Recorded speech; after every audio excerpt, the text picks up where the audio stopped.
Les amis, bonjour et bienvenue dans ce deuxième épisode du podcast. Vous avez été très nombreux à me le demander. Aujourd'hui, le voici. Vous le voyez, comme d'habitude, je ne suis pas tout seul. Je suis aujourd'hui avec un invité de marque, Louis. Bonjour. Bonjour Merci Sacha. d'être là. Je te laisse te présenter. Bonjour Sacha, merci de m'avoir invité. Moi, je m'appelle Luis Matres Lorenzo et je suis chirurgien au CHV Massilia. Très bien. Donc le CHV Massilia, c'est l'hôpital vétérinaire de Marseille, pour ceux qui ne connaissent pas. Quand tu dis que tu es chirurgien, tu peux nous parler très rapidement de ton parcours. Tu as obtenu ton diplôme donc, de vétérinaire généraliste. Et ensuite, qu'est-ce que tu as fait pour aujourd'hui qu'on puisse t'appeler chirurgien vétérinaire? Ok. Alors moi, je ne sais pas si vous l'avez deviné, mais je ne suis pas français, je suis espagnol, donc j'ai obtenu mon diplôme en Espagne. Et du coup, après mes études de vétérinaire en Espagne, je suis franchi les pas, je suis venu en France pour continuer à me former. Pas parce que là-bas, il n'y en avait pas, sinon parce que ça m'intéressait plus la formation que j'avais entendue d'après mes copains qui étaient venus en Erasmus en France. Donc, je suis arrivé à Maison Alfort et je me suis inscrit à la dernière année de Maison Alfort qui était purement pratique.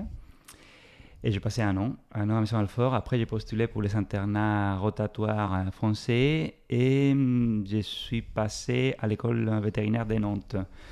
Maintenant, elle s'appelle Oniris. Et donc, là-bas, j'ai fait mon internat rotatoire dans toutes les spécialités pour après faire encore un an d'internat, cette fois spécialisé en urgence soins intensifs, donc pas encore la chirurgie, parce que je ne savais pas que je voulais être chirurgien. J'aimais tout et je voulais continuer à me former dans tous les domaines. Donc, j'ai décidé de faire urgence soins intensifs parce que ça me permettait un peu de continuer à toucher tout ce qui est médecine, chirurgie, imagerie. Et ensuite, pendant cette année-là, j'ai découvert que je préférais les côtés chirurgicaux de la médecine vétérinaire. Et j'ai commencé mon chemin vers les spécialisations. Et je fais 3 internats spécialisés en chirurgie pour finir avec la résidence en chirurgie. Avec la résidence. Ce qu'on a besoin pour pouvoir se spécialiser. Ok, bon, la résidence, on va en parler de suite. Quand tu dis que donc, tu ne savais pas que tu voulais te spécialiser, qu'est-ce qui s'est passé dans ton cursus ou qu'est-ce qui t'a fait changer d'avis et qui t'a fait au final devenir spécialiste? Parce que quand on devient spécialiste, on oublie un peu tout ce qui est médecine, urgence, surtout quand on devient spécialiste en chirurgie. Alors, on n'oublie pas, mais c'est sûr qu'on se focalise plus dans une branche. Alors, qu'est-ce qui m'a fait changer, enfin, pas changer, mais prendre cette décision, c'est, comme je t'ai dit tout à l'heure, je ne savais pas ce que je voulais vraiment faire. J'aimais bien toutes les branches de la médecine vétérinaire. J'aimais bien la médecine et surtout que j'avais peu de connaissances à l'époque. On finit les études, on peut dire qu'on a un peu de connaissances sur tout, mais sur rien. Et donc, on a peu de pratiques aussi. Donc, c'est pendant ma première année à Paris et mon année d'internat rotatoire où j'étais confronté à différents types de cas. Moi, j'aime bien tout ce qui est creuser les neurones. Donc, j'ai trouvé que comme j'avais peu de connaissances, tout me faisait creuser mes neurones. Ouais. Et donc, pour moi, c'était une découverte de tout ce qui est imagerie, de tout ce qui est neurologie, de tout ce qui est cardiologie, tout ce qui est chirurgical aussi. Et c'est pendant mon année en urgence intensif que je me suis dit, j'aime tout, c'est vrai, mais quand je rentre chez moi, qu'est-ce que j'aime bien étudier, on va dire? Et c'est la chirurgie. C'était la chirurgie. Et quand j'étais au travail, pareil, qu'est-ce qui me fait passer, que les temps passent plus vite? C'est aussi la chirurgie. C'était la chirurgie. Et qu'est-ce qui... Bon, après, il faut dire aussi que les urgences intensives, ça nécessite d'avoir un tempérament et un caractère et un mental fort. Ouais. On est confronté à beaucoup de situations critiques d'urgence, de stress. C'est stressant comme partie du métier? C'est stressant comme partie du métier parce que on a des situations très stressantes, on n'est pas toujours des finales heureux, on va dire. Donc ça peut miner le moral. Il faut savoir que ça existe, il faut savoir que c'est une partie du métier, il faut savoir s'y faire, mais c'est dur à vivre. Et donc, mais pour toutes les branches, mais spécialement les urgences, parce que on n'arrive pas à tous les sauver malheureusement. Et donc, j'ai bien vécu mon année de surgence, j'ai beaucoup aimé, j'ai gardé beaucoup de bons souvenirs, j'ai appris beaucoup, parce qu'en situation de stress, je trouve que c'est là où on apprend le plus. Je ne sais pas si tu es d'accord parce que tu as vécu cette année et je pense que c'est... J'ai commencé à rentrer dans ce monde-là et le peu d'urgence que j'ai eu, c'est je pense les cas dont je me souviens le plus. C'est ce qui te marque le ouais, plus. c'est ce qui me marque le plus. Et c'est ce qui te fait Parce que apprendre le plus vite. le pic d'adrénaline qu'il y a quand tu as ta petite urgence, quand tu étais jeune vétérinaire, tu t'en souviens. Tu t'en souviens et tu apprends vite à essayer de gérer ton cas au mieux. Ouais. Je suis d'accord. Et du coup, c'est pas que je n'aimais pas, c'est que je me disais, je peux pas être toute ma vie comme ça. Et je trouve très, très courageux les gens qui le font. Et je trouve que les gens qui le font, c'est parce qu'ils aiment beaucoup ce métier, c'est cette partie-là. Et parce que je pense qu'il faut aimer pour pouvoir tenir ça. Pareil pour la chirurgie, je pense. Il faut aimer la chirurgie pour pouvoir tenir. Et donc, je me trouvais bien en chirurgie. Et c'est pour ça que je me suis décidé à faire la chirurgie. Ouais. Ok, très bien. Pour devenir spécialiste, donc tu l'as dit, tu es passé par un internat rotatoire, donc dans tous les services, tu es passé par les urgences, et ensuite tu es passé par des internats spécialisés avant d'entamer ce qu'on appelle la résidence, nous dans le monde vétérinaire. Est-ce que tu pourrais nous décrire ce que c'est une résidence, combien de temps ça dure, et plus particulièrement où tu l'as fait? Alors la résidence, c'est une formation de 3 ans dans laquelle il faut la faire avec un diplômé dans les spécialités. En chirurgie, on va parler de chirurgie, mais dans n'importe quelle autre spécialité, je vais parler de ça parce que j'ai peur de me tromper et dire des bêtises sur les autres. Mais en tout cas, en chirurgie, c'est 3 ans de spécialisation. Pour y accéder, il faut avoir fait un minimum un internat rotatoire. Et dans mes souvenirs, un internat aussi spécialisé. Alors, ça ne veut pas forcément dire qu'il soit dans un centre agréé, mais il a fallu faire au moins un internat rotatoire, un internship en France.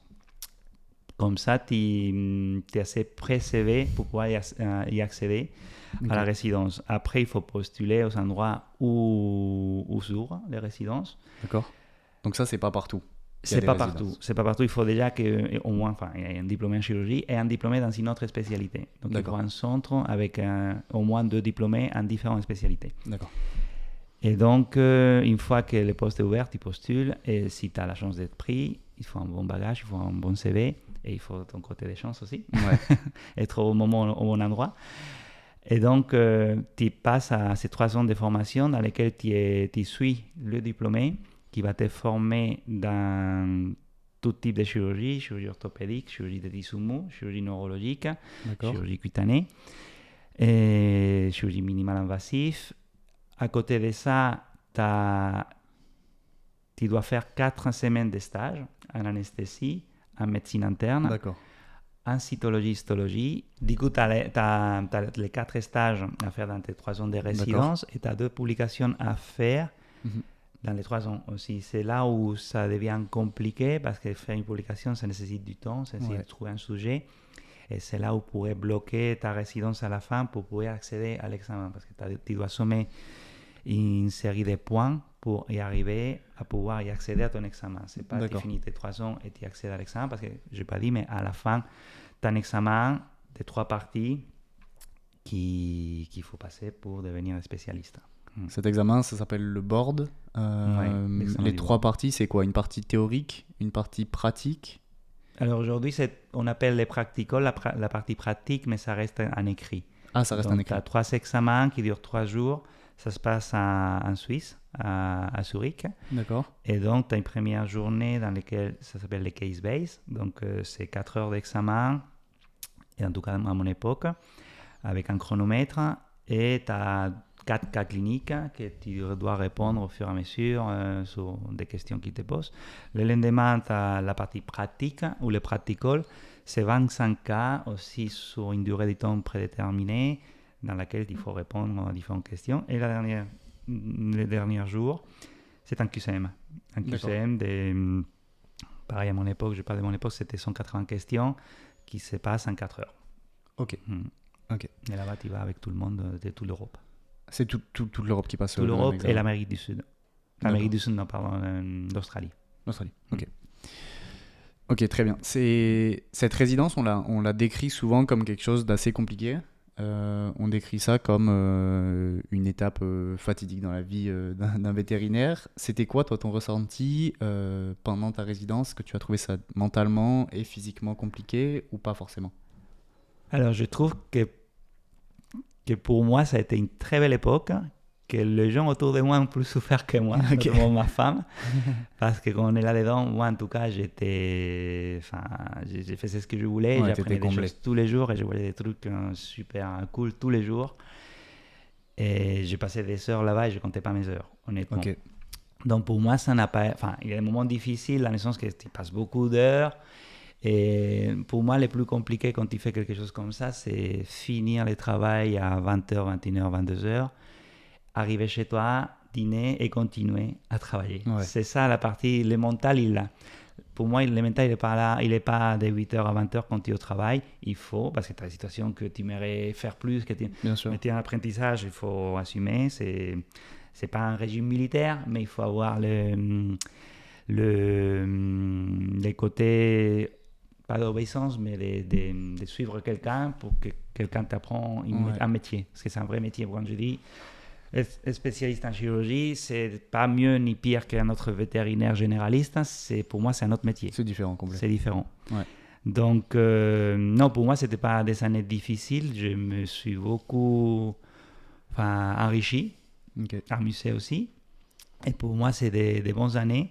Même la partie théorique qu'on étudie pour l'examen, c'est très dur psychologiquement. Parce que tu finis ta résidence et tu passes...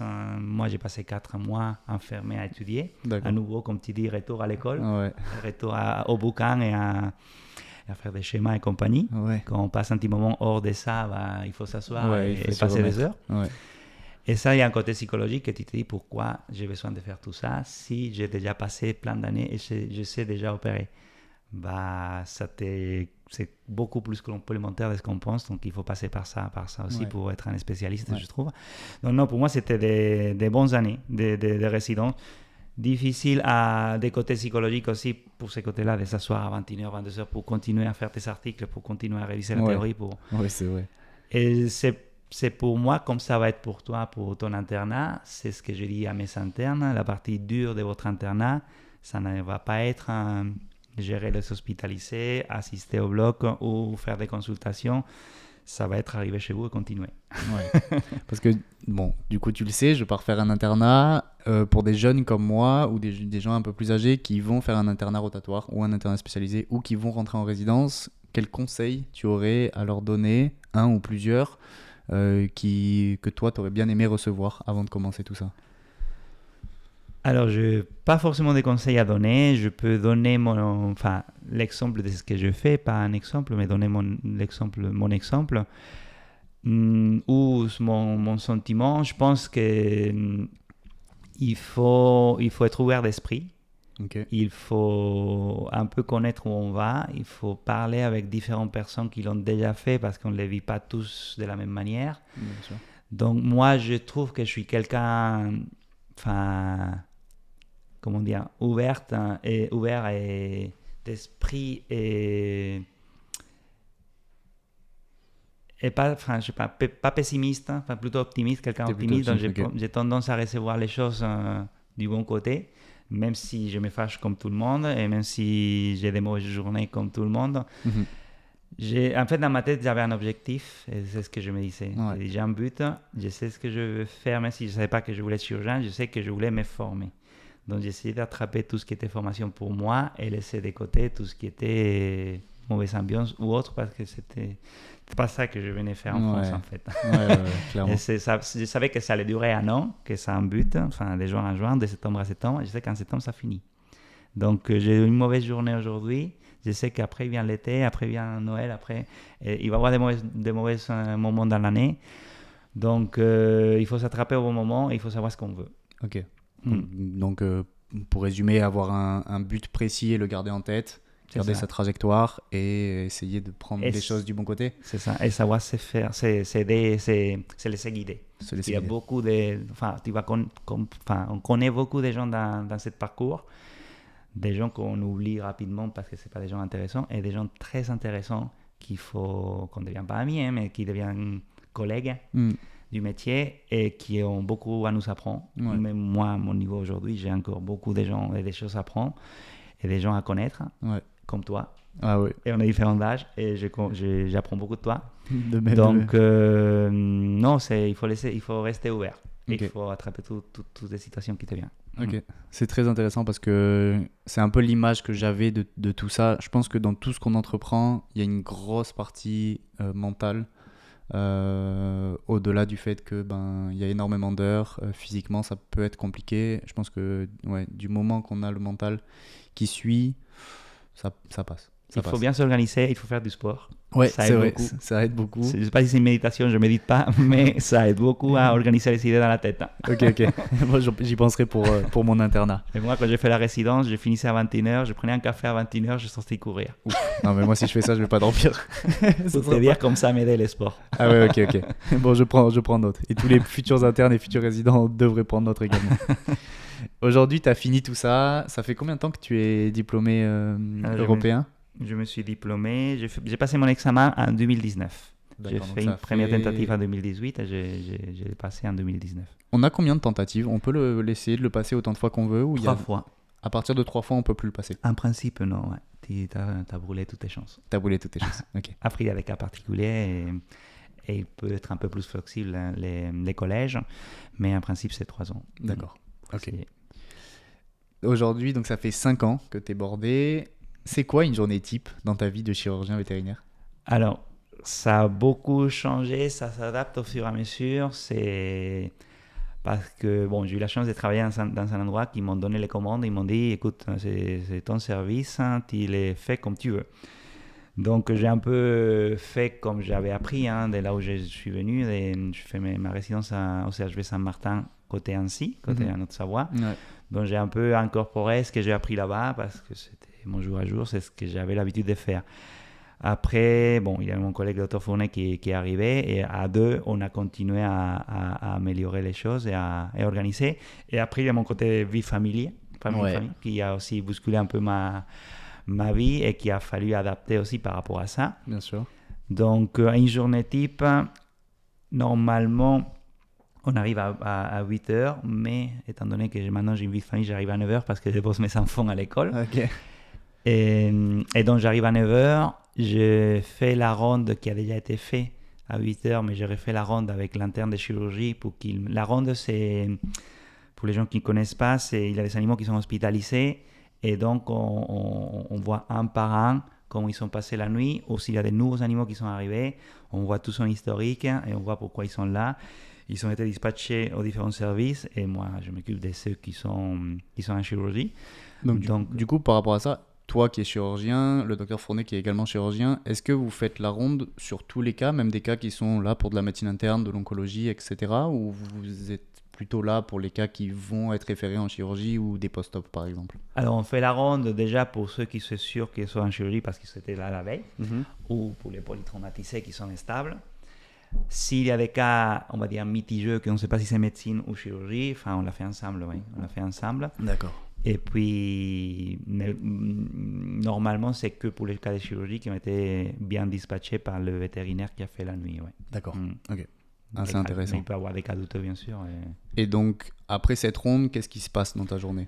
Alors là, on a des journées type, journée consultation ou journée du bloc opératoire. D'accord. Comme ça, une journée de consultation, on commence à 9h, 9h15. Et on a des consultations tous les demi-heures, 45 minutes, D'accord. jusqu'à 13h. À 13h, on coupe et on s'occupe éventuellement des chirurgies d'urgence qui a été rentrée le soir. Si ça peut attendre jusqu'à 13h, bien sûr, sinon ça se fait immédiatement. Et puis, de 13h à 15h, pour donner un exemple, c'est des animaux, par exemple, qui sont mangés une balle ou qui ont encore étranger un morceau de bois, une infection utérine, quelque chose comme ça qui ont été stabilisés, qu'on peut opérer, on va dire, programmé à 13h. D'accord. Comme ça, celui qui est de bloc opératoire, il a son planning de bloc opératoire qui est pas occupé par ce type d'urgence. Comme ça, il a sa tête que à ces cas. Et l'autre chirurgien, il a sa tête aux urgences. À 15h, 15h30, on coupe. On essaye de manger quand on peut. Et à 15h30, on reprend les consultations jusqu'à 17h. À 17h, on stop et on essaie de faire les sorties des animaux qui doivent sortir, qui ont été hospitalisés pour des chirurgies, ou rentrer pour un examen d'imagerie qu'on le fait le matin et qu'on sort le soir. À 18h, on essaie de couper. Et puis, on gère tout ce qui est mail.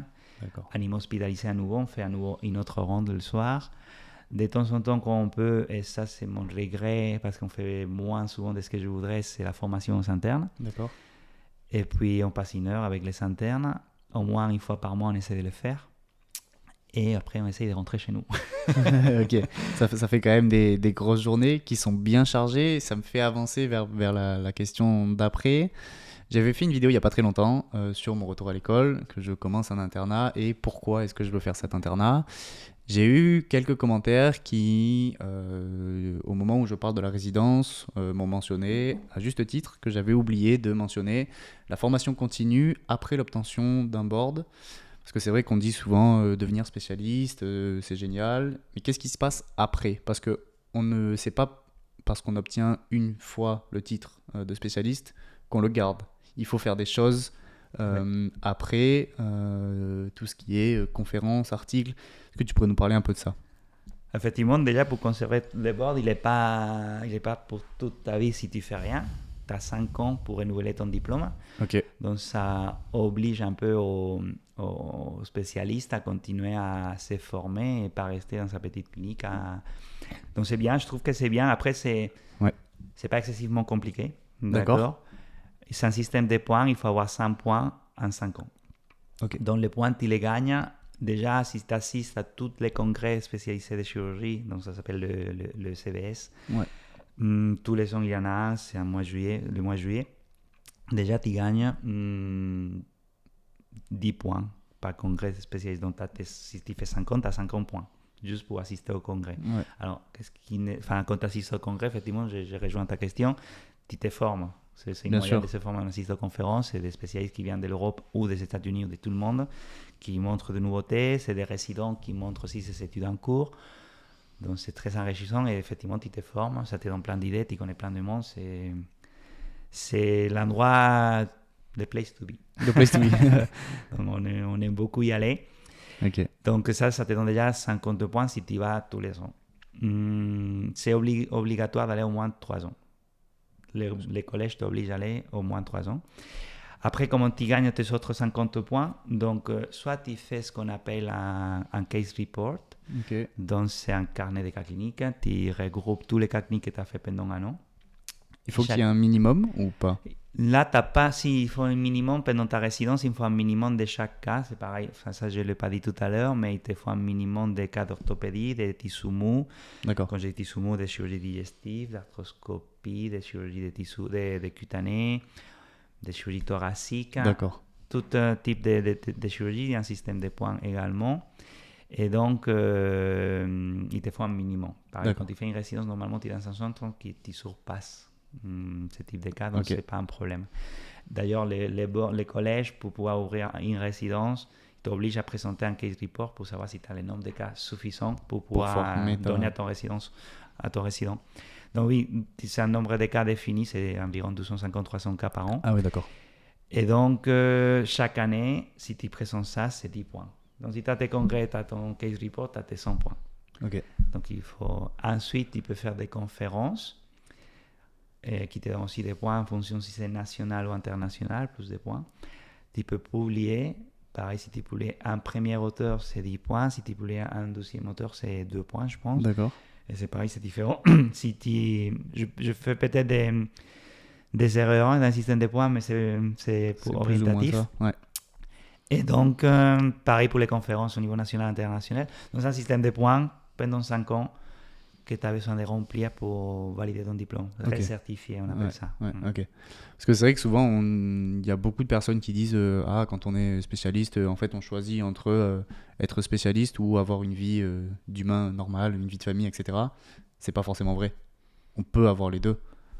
C'est pas incompatible. Voilà, j'ai 2 enfants. Et puis, non, comme je dis, il faut savoir s'organiser. C'est pour tout. Tu fais ton école veto, il faut savoir s'organiser pour partager les périodes de fête avec les périodes d'études et pour pouvoir réussir. Sinon, tu finis pas ni l'un ni l'autre. Ouais. Pour ton internat, c'est pareil. Pour ta résidence, c'est pareil. Et pour après, c'est pareil. Il faut continuer à savoir s'organiser. Moi, aujourd'hui, je continue à essayer de m'organiser parce que c'est quelque chose qu'il faut adapter.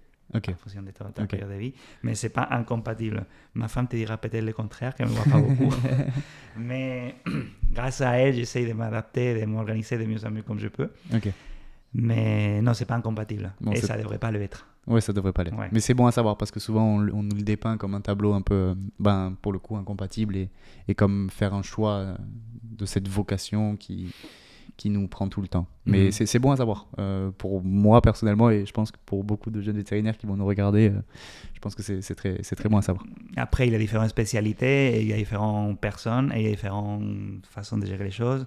Bien sûr. Mais il faut savoir s'organiser. Ouais, L'avantage à choisir une spé comme par exemple celle que je vise, la cardio, c'est que je ne serai pas d'astreinte. Et je pourrais dormir la nuit si je suis spé, je n'aurai pas de risque d'être appelé. Pour l'instant, après ça évolue, tout évolue. Peut-être que tu vas faire d'astreinte de cardiologie. Peut-être. Parce que ça a très bien évolué la médecine vétérinaire. C'est vrai. Mais pour l'instant, c'est pas le cas. Ouais. Quand tu décides de te spécialiser, de devenir, donc pour ton cas, chirurgien, tu dis un peu au revoir aux autres spé du monde vétérinaire, de l'ophtalmologie, de l'oncologie, de la cardio. Est-ce que ça te manque au jour le jour de ne pas faire de la médecine interne, par exemple, ou de ne pas avoir des urgences de tout type? Alors, absolument pas. Non, ça ne me manque pas parce que j'aime beaucoup ce que je fais. D'accord. Et ça me comble tellement et ça me prend tellement de temps que je... Enfin, c'est pas que ça me manque pas, c'est que... déjà, ma femme, elle est vétérinaire aussi. Donc, on a beaucoup de partage, surtout branche médecine. Là, en ce moment-là, elle a décidé d'entreprendre une autre branche que je trouve très, très, très bien et qui est pas très connue, qui est la physiothérapie. Qui est très complémentaire aussi de la chair. Et je pense que c'est exponentiel parce que ça fait beaucoup de bien aux animaux, comme chez l'homme. Elle m'a beaucoup aidé sur le petit cas du chaton, par exemple. Dans mes consultes, carrément. Et donc, j'ai beaucoup de partage avec ma femme, qui reste aussi ses côtés médical. J'ai beaucoup de partage aussi avec mes collègues de médecine interne à l'hôpital. Avant, où j'ai fait ma résidence, j'ai des très bons copains en ophtalmologie. D'accord. Et comme je t'ai dit, je ne sais pas si je ne suis pas le pur chirurgien, mais j'aime beaucoup tout ce qui est... Enfin, j'aime beaucoup. Je ne reste pas fermé aux autres branches de médecine comme la médecine, de médecine vétérinaire comme la médecine, l'ophtalmologie, l'anesthésie. J'ai pris beaucoup de plaisir à faire mes stages. J'ai pris beaucoup de plaisir à regarder la cytologie. Je les regarde aujourd'hui encore pour moi. J'essaie de regarder les lames parce que je reste... Même si j'aime beaucoup la chirurgie... C'est pas que ça me manque, mais je refuse pas les autres branches. Okay. Mais ça, c'était bon à savoir. Je savais pas du tout, par exemple, que quand tu faisais une résidence en chirurgie, tu devais faire des stages en anesthésie, en cyto ou en d'autres... C'est stage court, c'est 2 semaines, mais c'est complémentaire et ça te permet aussi de sortir un peu ta tête de tout ce qui est bloc. C'est vrai. Ça te permet de connaître des autres personnes et de savoir des choses, de connaître des choses que tu ne savais pas que tu allais aimer ou qui sont complémentaires, comme l'anesthésie, par exemple. Pour un chirurgien, il faut qu'il connaisse l'anesthésie aussi. Ah oui, clairement. Surtout l'anesthésie, c'est vrai. C'est vrai. Est-ce que tu pourrais nous parler, est-ce que tu as en tête une de tes plus grosses chirurgies, alors que ce soit un cas qui était vraiment critique au bord du décès, que tu as ramené à la vie avec une chirurgie, ou alors une chirurgie qui a duré extrêmement longtemps parce qu'elle était extrêmement complexe ou très délicate? Est-ce que tu aurais ça à nous raconter? Alors, j'en ai plusieurs, après de ramener à la vie, parce que on n'est pas des dieux, on ne fait pas des miracles, on a beaucoup de connaissances et aujourd'hui on fait encore des erreurs, mais des grosses chirurgies, il y a beaucoup de grosses chirurgies que je fais en ce moment parce que j'ai eu la possibilité de me former en ça, c'est la chirurgie oncologie. Chirurgie oncologie, j'aime beaucoup et c'est des défis parce que c'est souvent des endroits qui sont difficiles d'accès. En médecine humaine, par exemple, en chirurgie cutanée, il y a 2 équipes.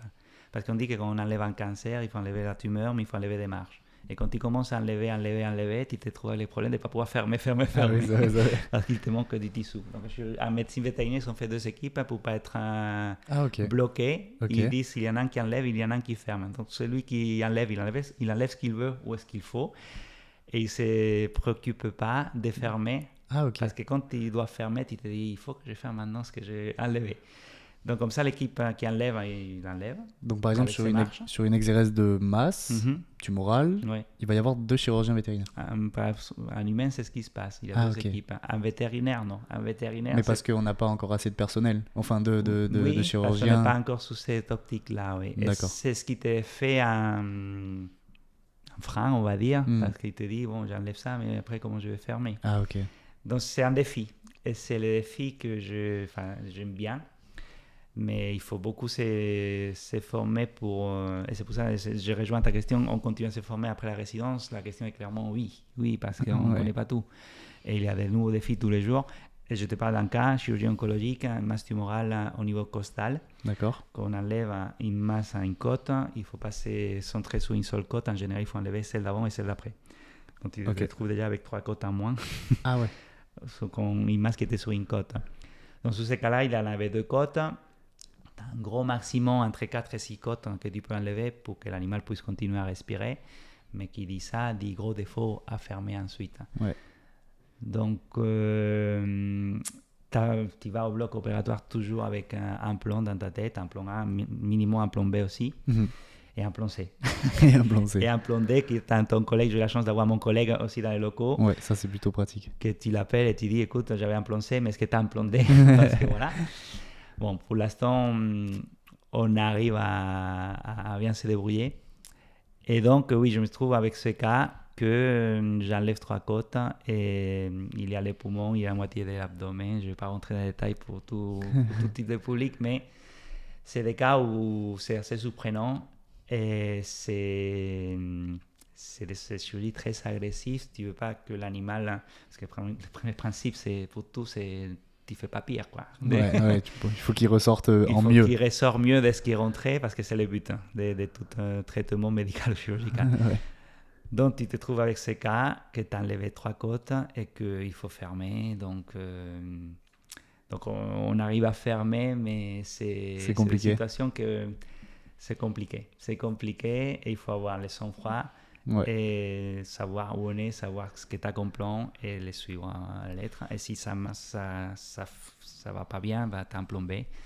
Bon, ce cas, ça s'est bien passé et il faut savoir gérer l'anesthésie derrière, il faut continuer à... Mais oui, c'est un cas qui marque. C'est un cas qui marque. Comme ça, j'en ai plusieurs. Mais... Tu dis gérer l'anesthésie, mais c'est vrai que j'espère voir de plus en plus, parce qu'il y a des spécialistes en anesthésie et en réanimation.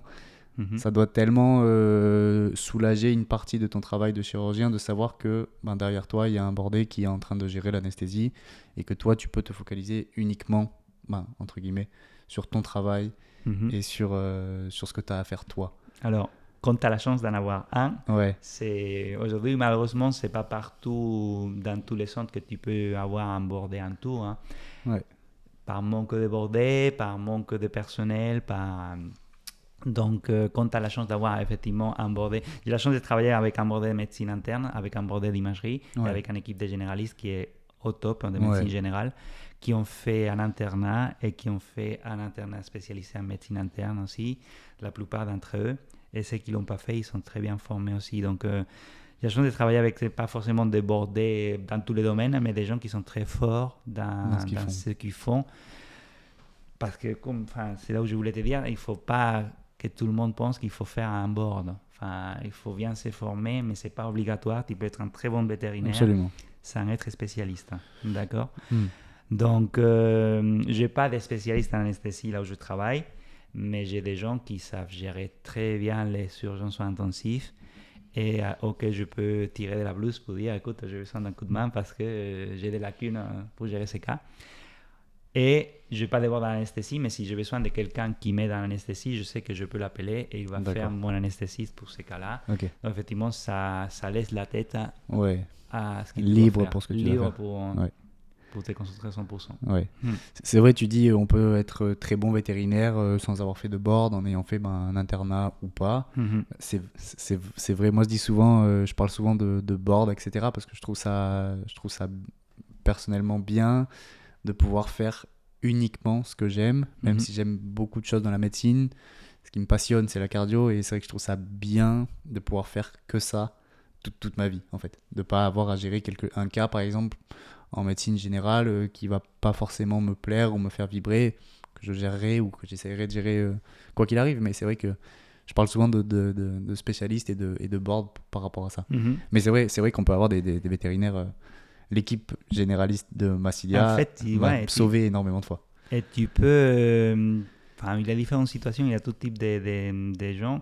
Tu peux essayer de faire un board et pas l'avoir, situation qui peut être frustrante, et pourtant être un très bon vétérinaire. Absolument. Tu peux faire un très bon vétérinaire sans forcément faire des boards, et te former et être au top. Il y a des très bons vétérinaires. Je mets l'exemple du docteur Pinto qui travaille avec lui. C'est un très bon vétérinaire généraliste. Il s'est formé en chirurgie. C'est un très bon chirurgien. Il est très apprécié. Il n'est pas diplômé. Ouais. Et je travaille avec lui.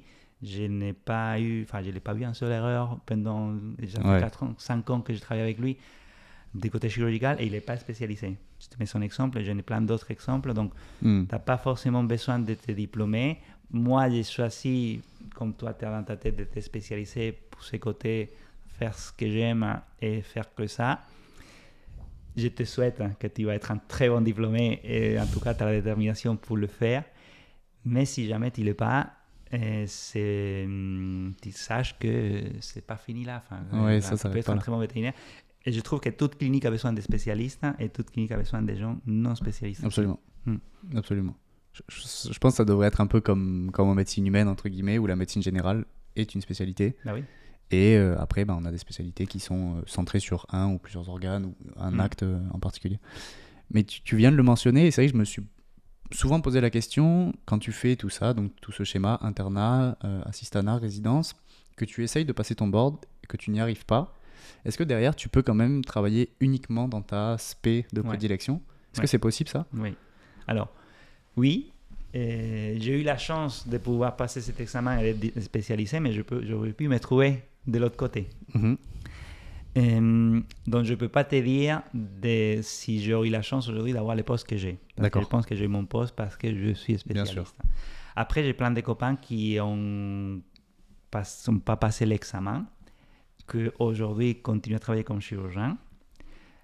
J'ai l'exemple du professeur Olivier Gauthier à Nantes, par exemple, l'école de Nantes, qui est pour moi une des meilleures chirurgiens de France, d'accord, et qui n'est pas spécialiste, et qui devrait l'être, et qui aurait dû avoir une autre possibilité autre que l'examen pour le passer. Mais il l'est pas. Il est reconnu partout en France parce que c'est un très bon chirurgien, il fait plein d'expés, il fait plein de publications, et il n'est pas spécialiste. D'accord. J'ai un autre exemple d'un très bon copain qui travaille en itinérant en chirurgie, et il fait que la chirurgie, et il a son planning complet tous les jours. Et il m'a dit dernièrement qu'il travaille même 3 jours par semaine et il gagne mieux sa vie qu'avant. C'est vrai. Et il est chirurgien et il est très bon chirurgien. Donc, si, je pense que tu peux continuer à faire de très bons travail sans être spécialiste. Et j'ai des copains qui n'ont pas fait les spécialités, qui sont chirurgiens. Et qui font donc, ça. Après, est-ce que tu as plus de difficultés à trouver les postes que tu veux à l'endroit où tu veux ? Possible. Je pense que oui. Je pense que oui. Est-ce que je pourrais, parce que c'est une question que je me pose, est-ce que je pourrais retourner en Espagne un jour et avoir les postes que je voudrais si je n'étais pas spécialiste ? Je ne sais pas. Ouais. Aujourd'hui, je pense que grâce à mon diplôme, je pourrais retourner en Espagne plus facilement et avoir les postes que je veux parce que j'ai ce diplôme.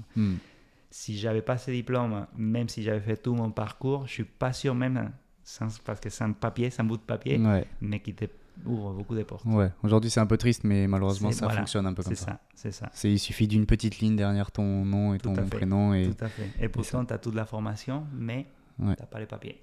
Ouais, t'as pas... Mais c'est assez intéressant. La seule différence peut-être, c'est qu'on ne pourra pas faire que ce qu'on veut et souvent les spécialistes ne font pas les gardes ou alors ils sont d'astreinte. Si on n'a pas ce titre de spécialiste, peut-être qu'on peut travailler que dans notre spé, mais on va être appelé sur les gardes, sur des week-ends ou sur des jours fériés. Oui et non, ça dépend où tu... C'est encore une fois une histoire de choix. Aujourd'hui, on a des centres hospitaliers vétérinaires qui sont ouverts 24 heures sur 24, mais tu as aussi des centres de référence qui ferment ses portes à 20 heures. Donc, ils ne font pas l'astreinte, ils ne font pas de chirurgie. Ah d'accord, ça je ne savais pas. Donc, j'ai des copains qui sont spécialistes en chirurgie, qui travaillent dans ce type de centres, ils ne font pas d'astreinte.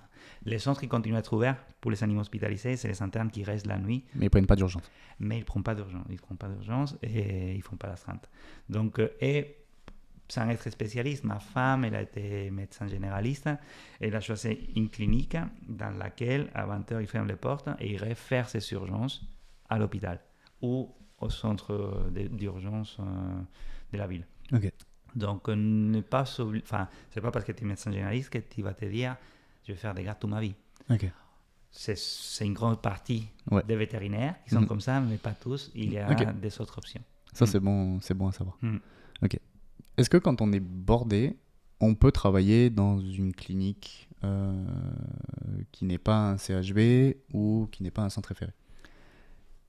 Alors, oui, mais tu as les freins des outils, on va dire. Ok. C'est moins bien équipé? Voilà, tu peux garantir tes connaissances. Enfin, à cette clinique, tu peux apporter tes connaissances, mais tu as besoin d'un certain matériel pour travailler.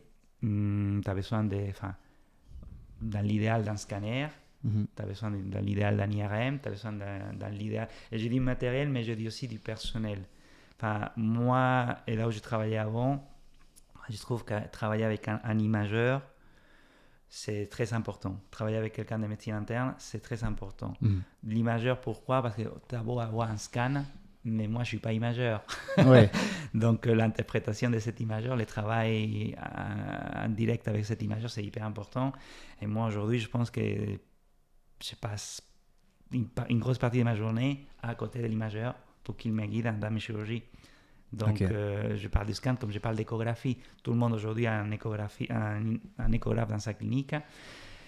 Peut-être très puissant, peut-être le meilleur du marché. Mais si tu travailles peut-être pas avec cet spécialiste en imagerie, et je parle de spécialistes, ça peut être avec ou sans diplôme, mais cette personne qui connaît beaucoup en imagerie, il te manque quelque chose pour ta pratique quotidienne tous les jours. Donc oui, tu peux travailler dans une clinique généraliste, on va dire, ou pas un centre hospitalier, mais il te faut des autres choses pour pouvoir assumer ton travail 100%. Parce qu'on est très fort peut-être en ce qu'on fait manuellement, mais si je n'ai pas les bons appareils, je peux peut-être me frustrer parce que je fais mal mon travail. Ok, c'est bon à savoir parce que ça, c'est pas des choses qu'on nous apprend à l'école, en internat. En tout cas, c'est mon avis. Peut-être que c'est pas... Oui, mais c'est l'avis d'un spécialiste pour le coup et c'est assez bien. Très bien. Est-ce que tu aurais, pour finir un peu cet épisode, une anecdote drôle ou quelque chose d'atypique qui t'est arrivé dans ta carrière, que ce soit quand tu étais en internat, en résidence ou depuis que tu es spécialiste? Alors, oui, mais bon, j'ai beaucoup d'anecdotes que les gens se moquent de moi par rapport aux fautes de langage. Non, ça c'est pas bien. Alors, anecdote drôle, oui, pendant mon internat, je venais d'arriver en France. Bon, c'est pas que je venais d'arriver vraiment parce que ça faisait déjà 1 an que j'étais en France. Mais on va dire que j'ai commencé à maîtriser la langue. Ce que tu vas voir, c'est pas vrai. Moi, dans mon vocabulaire, j'avais appris chien-chat. Parce que c'est ce que j'allais utiliser. C'est comme où sont les toilettes ou c'était des phrases types. Donc j'ai appris chien-chat. Pendant mon année de surgence, tu es confronté à des autres animaux qui ne sont pas des chiens et des chats parce que tout le monde t'amène la petite pie, la tourterelle, la colombe, le canard. Donc c'est des mots que je ne connaissais pas encore. Tu vois. Et une bonne nuit, je commence mes surgences. Je suis avec l'étudiant de 5e année qui faisait la nuit avec moi à l'hôpital de Nantes. Et il y a quelqu'un qui sonne à la porte à travers l'interphone et qui dit « Bonsoir, je vous amène à... » Pardon? Oui, je savais que ce n'était pas ni un chien ni un chat. Mais à l'époque, il nous amène beaucoup de tourterelles, des pigeons, voilà. Du coup... Ok, pas de souci, entrez et on va l'hospitaliser. La faune sauvage viendra demain matin s'occuper de... Parce que nous, on ne faisait pas ce type de soins, mais bon, il fallait recueillir un animal pour garantir qu'il soit la nuit à sauve. Et donc, je ne comprends pas les mots de l'animal qui m'a dit. Je ne savais pas que ce n'était pas un chien, un chat. Et il dit, entrez, madame. Et pas de souci, on s'occupait. Il m'a dit, non, je ne peux pas rentrer, il faut sortir, monsieur, docteur. Du coup, bon, je ne trouvais pas normal de voir sortir, mais la nuit, il ne pouvait pas rentrer avec la voiture parce que c'était un endroit où les journées, oui, il pouvait se garer à l'intérieur, mais la nuit, il fallait se garer à l'extérieur. Bon. Écoutez, madame, j'arrive, je prends une petite boîte à carton, et ne vous inquiétez pas, je sors avec ma boîte en carton, je me dirige vers la dame. Et la dame dit, écoutez, docteur, il est derrière dans les coffres. Il est derrière. Il est derrière dans les coffres. Et je dis, bon, ok, très bien. La dame, elle ouvre le coffre. Il y avait quoi? Et j'étais là avec ma boîte en carton et c'était une biche. Et je dis, ok, on va oublier la boîte en carton, je vais appeler des renforts. Et donc, tu l'as Du coup, prise? je pensais que c'était une tourterelle. Tu vois, c'était une biche en fait. Je ne me demande pas pourquoi j'ai confondu tourterelle avec biche. Mais Après, je comprends. La barrière de la langue, je l'ai vécue. en je fait, comprends. c'était pour moi aujourd'hui, j'ai dit une biche, mais c'était une chevreuil. Ouf. Et donc, je pense que c'est là où j'ai fait tourterelle, chevreuil. Je connaissais aucun des deux mots, mais ma boîte en carton servait à rien. Rien du tout. T'as quand même hospitalisé l'animal? Donc, au milieu de la nuit, on est parti avec le bon car, mon copain. Et Ah moi. ouais, vraiment. Heureusement, la biche était un peu sous les chocs, donc elle n'a pas beaucoup bougé. On a Ah eu ouais, le temps ouais, de ouais. la mettre dans une grande cage. Et le lendemain, l'enfant sauvage est venu s'occuper de la biche. Très bien. Bon, mais ça, c'est motivant pour tous les jeunes vétos étrangers ou qui partent à l'étranger dans une nouvelle langue. Voilà, il faut les prendre les choses comme elles viennent. Il ne faut pas faut se moquer de soi-même. Oui, ça, c'est très important. Très important. Voilà. Bon, très bien. Eh ben, écoute, on aura abordé énormément de sujets qui m'ont personnellement bien éclairé. Je pense que ça aura éclairé beaucoup de personnes qui nous regardent, des jeunes étudiants, des jeunes même qui souhaitent devenir vétérinaires. Merci beaucoup, Louis, d'être venu et d'avoir partagé toutes ces informations avec moi et avec la petite communauté. Et en espérant te revoir prochainement dans un autre épisode. Bah écoute, pour moi c'était un plaisir, je t'ai déjà dit, mais je trouve très très bien ce que tu fais. C'est un outil qu'on arrive à beaucoup de gens. Je trouve très bien pour les gens vétérinaires et pour les autres vétérinaires de partager, d'ouvrir un peu ce qui est la spécialité. Et pour les non-vétérinaires aussi qui te suivent, de savoir ce que c'est un spécialiste, pourquoi, comment, qu'est-ce qu'on fait et savoir ce qu'on existe. Ouais. Et puis écoute, je t'amène un petit cadeau, comme je sais que tu vas faire ton internat. C'est pas la cardio, parce que je vois beaucoup de bouquins de cardio, mais je pense que pendant ton internat, ça devrait te servir. Le guide pratique d'analgésie. En plus, c'est très drôle parce que je commence dans le service de chirurgie et d'anesthésie. Ah bah voilà, j'espère que ça va te servir. Ah, c'est un bouquin qui est écrit par deux bons chirurgiens. Alors, on parle d'analgésie, on parle d'anesthésie. Pourquoi c'est des chirurgiens qui l'écrivent? Parce qu'on est aussi confronté à ça et c'est important. C'est le docteur Bolland qui est à Lille et c'est le docteur Cyril Poncet qui est de Fréjus, qui c'est des très très bons chirurgiens, très bons professionnels. Ça va vraiment beaucoup me servir. Et j'espère que ça va te servir pendant ton internat. Merci beaucoup, Louis. C'est vraiment adorable. Et merci de m'avoir invité. Bon, et sur cette belle note, les amis, je vous dis à très bientôt. Merci d'avoir regardé jusqu'ici et n'hésitez pas à me dire en commentaire ce que vous avez pensé, si vous avez appris des choses. Et je vous dis à très vite dans un prochain épisode. C'est ciao.